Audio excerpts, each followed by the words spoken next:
Hello दोस्तों, स्वागत है एक बार फिर से हमारे S4 study teach YouTube channel पर, जो लेकर आए आपके लिए इस बार सामान्य विज्ञान के कुछ महत्वपूर्ण प्रश्न जो आपके एसएससी जीडी कांस्टेबल के एग्जाम में आने वाले हैं। तो आइए स्टार्ट करते हैं। वीडियो शुरू करने से पहले हमारे चैनल को सब्सक्राइब करें, लाइक करें, शेयर करें, कमेंट करें, साथ ही साथ घंटी दबाना ना भूलें, जिससे हमारी वीडियो को नोटिफिकेशन सबसे पहले आपको मिलते हैं। तो आइए वीडियो स्टार्ट करते हैं। प्रश्न नंबर 1, जीवों के वर्गीकरण की आधुनिक प्रणाली से सबसे छोटी इकाई है। तो आपके ऑप्शन है ए वंश, ऑप्शन बी कुल, ऑप्शन सी जाति, ऑप्शन डी संघ। तो इसका सही आंसर होगा दोस्तों ऑप्शन सी जाति। आधुनिक प्रणाली में जीवों का वर्गीकरण 7 भागों में किया गया है, जिसमें सबसे छोटी इकाई आपकी जाति है और सबसे सर्वोच्च इकाई आपकी जगत। अगला प्रश्न, 5 जगत वर्गीकरण प्रणाली प्रस्तुत करने वाला वैज्ञानिक था। आपके ऑप्शन है Carolus Linnaeus, option B Haeckel, option C है कोपलैंड, ऑप्शन डी है आर.एच. हेक्टेकर। तो इसका सही आंसर होगा दोस्तों ऑप्शन डी आर.एच. हेक्टेकर। अगला प्रश्न, जंतुओं एवं पादपों के वैज्ञानिक वर्गीकरण से संबंधित विज्ञान की शाखा कहलाती है। ऑप्शन ए पदानुक्रम, ऑप्शन बी वर्गीकी, ऑप्शन सी आकृति विज्ञान, ऑप्शन डी आनुवंशिकी। तो इसका सही आंसर है दोस्तों ऑप्शन बी वर्गीकी, जो के जीवों के वर्गीकरण की प्रक्रिया आकृति और परिस्थितिकी और आनुवंशिकी पर आधारित है। इस वीडियो को बिल्कुल भी स्किप ना करें दोस्तों, पूरा ही देखें। और इस वीडियो में आपके लिए 30 वेरी इंपोर्टेंट क्वेश्चन लेके आए जो आपके एसएससी जीडी कांस्टेबल में पूछे जाने वाले हैं। अगला प्रश्न, निम्नलिखित में से कौन सा जीव मोनेरा जगत में शामिल नहीं है। ऑप्शन जीवाणु, ऑप्शन बी नील हरित शैवाल, ऑप्शन सी है माइक्रोप्लाजा, ऑप्शन डी कवक। तो इसका सही आंसर है दोस्तों कवक। और बाकी आपके तीनों मोनेरा जगत में शामिल हैं। इन तीनों को 2 भागों में विभाजित किया। Number 1 Archie, number 2 Archie bacteria. अगला प्रश्न, विषाणु किस जगत में शामिल किए जाते हैं। Option A protista, option B monera, option C protozoa, option D है इनमें से कोई नहीं। तो इसका सही आंसर है दोस्तों ऑप्शन डी इनमें से कोई नहीं। अगला प्रश्न, कोशिका का जीवित अंश जीव द्रव कहलाता है, तो इनमें से किसे शामिल किया जाता है। तो ऑप्शन केवल कोशिका द्रव, ऑप्शन बी केवल केंद्रक द्रव्य, ऑप्शन सी कोशिका द्रव्य एवं केंद्रक द्रव्य, ऑप्शन डी कोशिका द्रव्य, केंद्रक द्रव्य तथा अन्य कोशिकांग। तो इसका सही आंसर है दोस्तों ऑप्शन डी कोशिका द्रव्य, केंद्रक द्रव्य तथा अन्य कोशांग। जीव द्रव आपका एक जीवन का भौतिक आधार है। इसके अंतर्गत आपके कोशिका द्रव्य, कोश केंद्रक द्रव्य और कोशिकांग आते हैं। किस कोशांग को कोशिका का ऊर्जा घर कहा जाता है। तो आपका ऑप्शन है ribosome, option B mitochondria, option C golgi काय, ऑप्शन डी लाइसोसोम। तो इसका सही आंसर है दोस्तों ऑप्शन बी माइटोकॉन्ड्रिया। माइटोकॉन्ड्रिया अत्यंत महत्वपूर्ण कोशांग है। माइटोकॉन्ड्रिया में डीएनए भी पाया जाता है।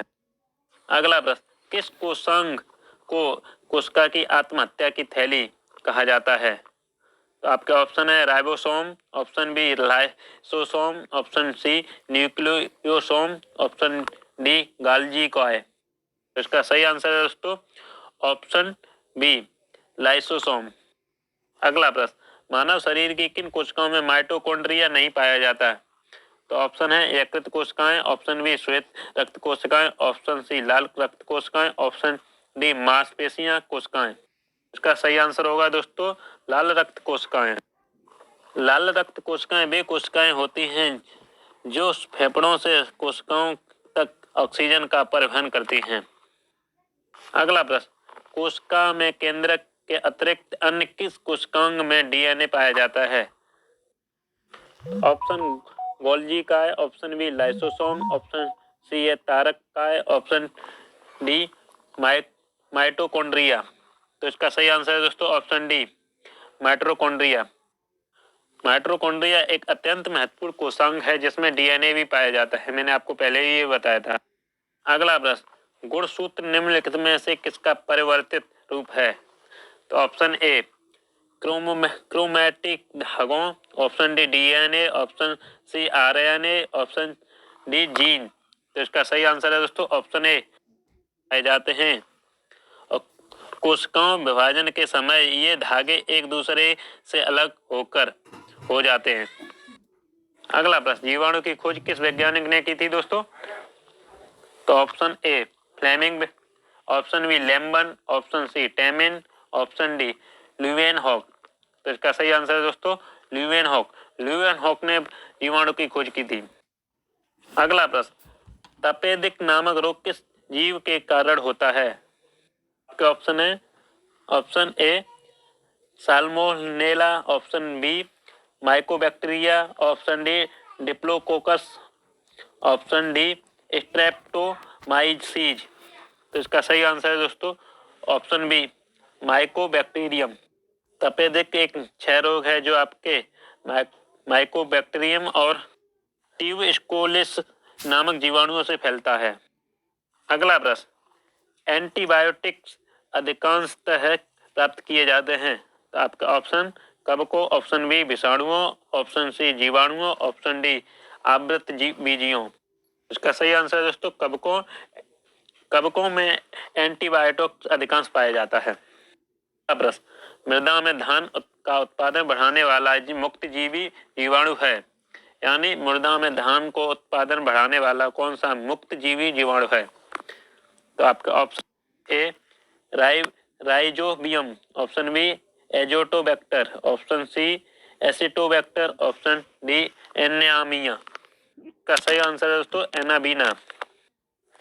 एनाबीना साइनो बैक्टीरिया संघ का एक स्वपोषी जीवाणु है जो नाइट्रोजन को स्थिर रखता है और पादपों को पोषण प्रदान करता है।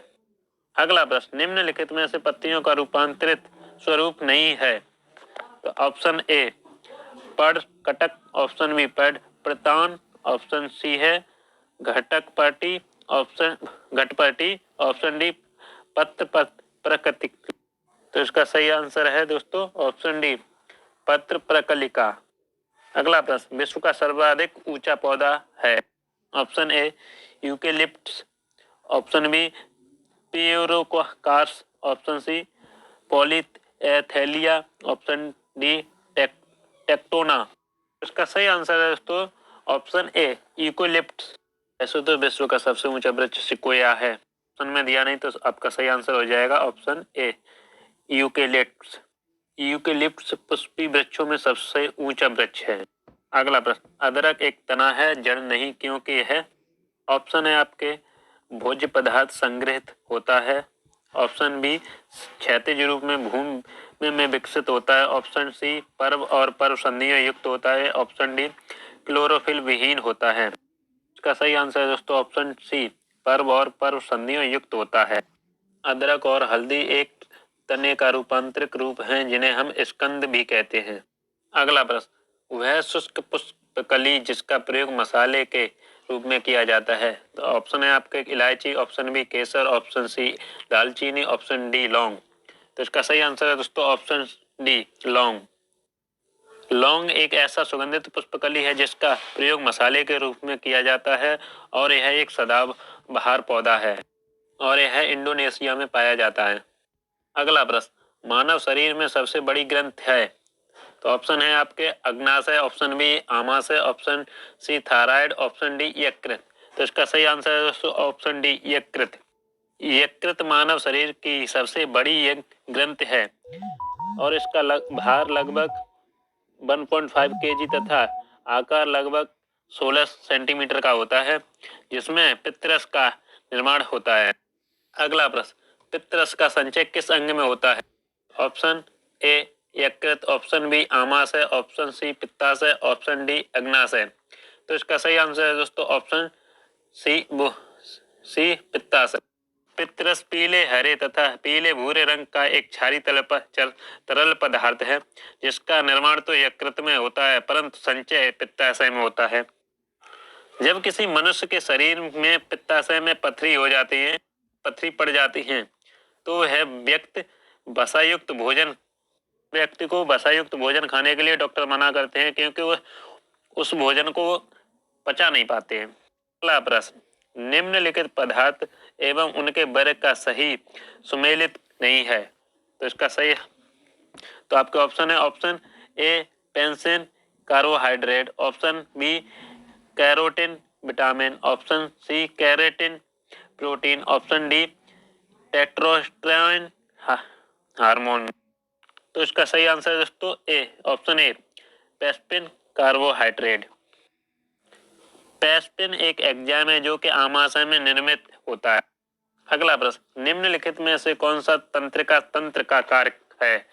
तो ऑप्शन है ए ऐच्छिक क्रियाओं का नियंत्रण, ऑप्शन बी सोचना समझना, ऑप्शन डी सी हृदय की गति का नियंत्रण, ऑप्शन डी उपयुक्त सभी। तो इसका सही आंसर है दोस्तों ऑप्शन डी उपयुक्त सभी।